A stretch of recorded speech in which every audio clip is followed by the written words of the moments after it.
30 दिनों तक अगर कोई प्रधानमंत्री या फिर मुख्यमंत्री अपने जो पद पर हैं, अगर उनके ऊपर आरोप लगते हैं और वो कस्टडी में जाते हैं तो उनसे उनका पद छिन सकता है। एक ऐसा बिल सरकार संसद में लेकर आती है, लेकिन विपक्ष इसमें सहमति नहीं जताता। कई सारी बातें जो हैं वो सामने आती हैं, लेकिन अब बातें ये आ रही हैं कि विपक्ष भी इस मुद्दे पर बढ़ता हुआ नजर आ रहा है।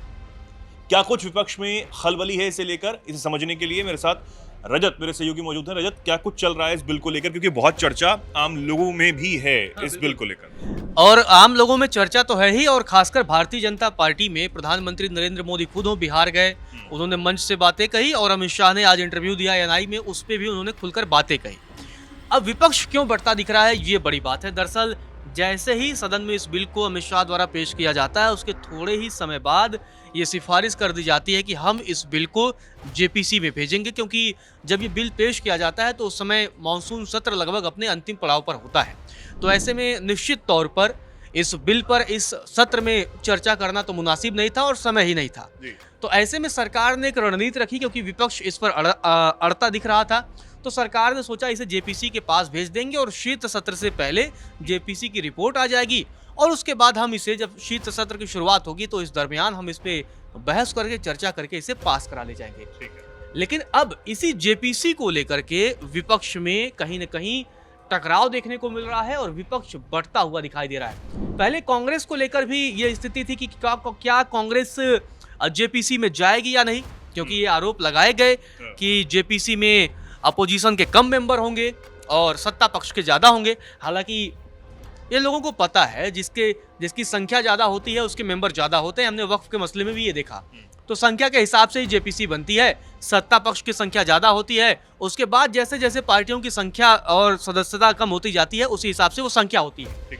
अब इस मसले में 3 ऐसी पार्टियां हैं जो जेपीसी के विरोध में आ गई हैं। पहले तो कानून के विरोध में थी, अब जेपीसी में भी जाती नहीं दिख रही हैं। उन पार्टियों में टीएमसी है, ममता बनर्जी की टीएमसी, अखिलेश यादव की समाजवादी पार्टी और अरविंद केजरीवाल की आम आदमी पार्टी। अब इन तीनों दल जो है, ये तीनों दल जेपीसी में जाने से कतरा रहे हैं। पहले कांग्रेस को लेकर भी यही स्थिति थी, लेकिन अब कांग्रेस की तरफ से लगभग ये साफ कर दिया गया है कि कांग्रेस जेपीसी में जाएगी।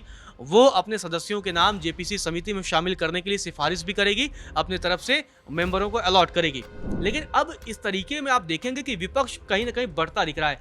पहले भी ऐसे कई मसले रहे हैं जहां विपक्ष के बीच जो आपसी एकता है, जो समन्वय है, वो कहीं न कहीं कई मसलों पर अलग अलग रहा है। चाहे वो ईवीएम का मसला रहा हो, चाहे वो पेगासस जासूसी कांड का मसला रहा हो, चाहे एसआईआर के दरमियान भी हमने देखा कई पार्टियां उसके समर्थन में दिखी, तो कुछ विपक्षी पार्टियां उसके विरोध में काफी हद तक थी भी। तो यही मसला अब इस नए कानून को लेकर, जो संविधान का 130वां संशोधन है, जिसमें ये प्रावधान किया गया है कि अगर कोई भी प्रधानमंत्री से लेकर के मुख्यमंत्री से लेकर के केंद्र और राज्यों का कोई भी मंत्री है, अगर वो 30 दिनों से अधिक समय तक जेल में रहता है तो 31वें दिन उसका अपने आप इस्तीफा माना जाएगा, अगर वो नहीं देता है तब भी। तो ये पूरा मसला है। अब ऐसे में एक और सवाल खड़ा होता है कि आखिर परहेज विपक्ष को क्यों है? क्या जेपीसी? बिल्कुल, क्योंकि ये सवाल इसलिए भी जरूरी है। अमित शाह ने भी इस बात का जिक्र किया कि सरकार जेल से क्यों चलनी चाहिए।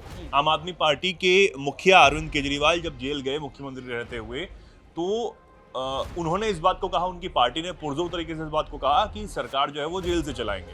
हालांकि दिल्ली में जो कुछ हुआ वो हम सबके सामने है, लेकिन अमित शाह ने अपने इंटरव्यू में कई सारे एग्जांपल्स दिए जिन्होंने जेल जाने से पहले इस्तीफा दिया, जिनमें हाल ही में हुआ हेमंत सोरेन का भी मामला, उन्होंने भी जेल जाने से पहले इस्तीफा दिया।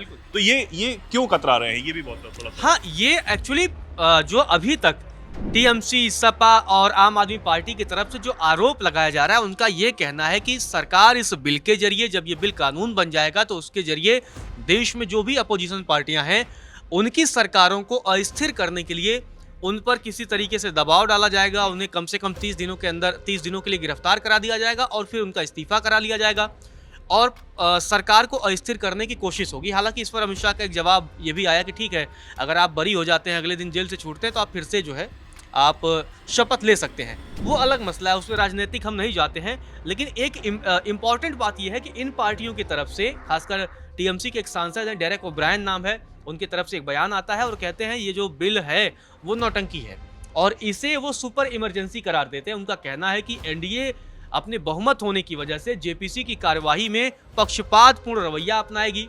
अखिलेश यादव ने भी ममता बनर्जी के रुख का समर्थन किया और कहा है कि वो भी जो है जेपीसी में शामिल नहीं होंगे। हमने वक्फ के मसले पर देखा था, जब जेपीसी बनी थी तो उसमें भी बड़ा हो हल्ला हुआ था, बवाल हुआ था। कल्याण बनर्जी ने तो टेबल पे शीशे वगैरह तोड़ दिए थे, तमाम तस्वीरें भी आई थी। तो अब इन लोगों का यही कहना है कि जेपीसी में क्योंकि एनडीए सत्ता में है तो उसकी संख्या ज़्यादा होगी, वहाँ भी वो पक्षपातपूर्ण रवैया अपनाएगी। लेकिन अगर यही करना होता तो एक पल के लिए सरकार सदन में भी ये चीज़ कर सकती है, सदन में भी बिल को पास करा लेती। ये बिल जेपीसी के पास ले जाने का मकसद ये है कि अगर विपक्ष का कोई भी जो सत्ता पक्ष का ये कहना है कि अगर विपक्ष का किसी मसले को लेकर विरोध रहेगा और अगर उनकी किसी मामले को लेकर असहमति है तो हम उन्हें पूरी तरीके से समझाने की कोशिश करेंगे और बताने की कोशिश करेंगे। अब यही बड़ा सवाल है कि क्या, क्योंकि ये जेपीसी एक संवैधानिक प्रक्रिया है, क्या अब उस प्रक्रिया से आप भाग रहे हैं? क्योंकि कांग्रेस देश की सबसे पुरानी पार्टी है, उसे पता है कि भाई संवैधानिक प्रक्रियाओं से आप नहीं भाग सकते हैं, तो इसीलिए उसने शामिल होने का फैसला लिया है। लेकिन ये पार्टियां अब संवैधानिक प्रक्रिया से भाग रही हैं और ये इन्हें भी पता है, बड़ी बखूबी पता है कि भाई जिसकी जो भी बहुमत में होता है उसकी संख्या जेपीसी में ज़्यादा होती है, तो इसमें कोई नई बात नहीं है। लेकिन यही है कि अब जेपीसी के मसले पर विपक्ष में कहीं ना कहीं आपसी मतभेद देखने को मिल रहे हैं। बिल्कुल मतभेद देखने को मिल रहे हैं, लेकिन सबसे बड़ी बात है जेपीसी में अगर ये बिल जो भेजा गया है, हालांकि हमने आपने वक्त बिल का जिक्र भी किया रजत, लेकिन उस वक्त भी हमने देखा कि जेपीसी से चर्चा होने के बाद भी कई जो विपक्षी पार्टियों के नेता थे उसके बाद भी असहमत दिखाई दिए थे।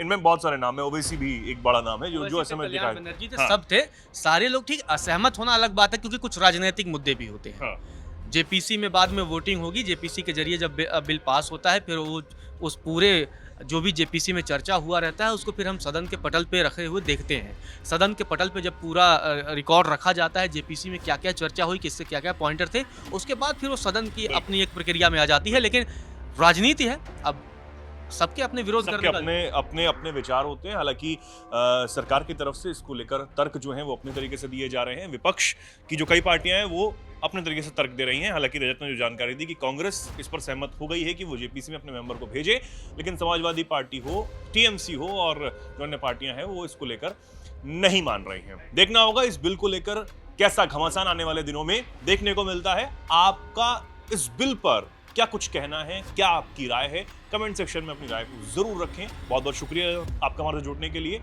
और जो भी कुछ आप कहना चाहते हो कमेंट सेक्शन में लिखें और देखते रहें, जुड़े रहें दैनिक जागरण। नमस्कार।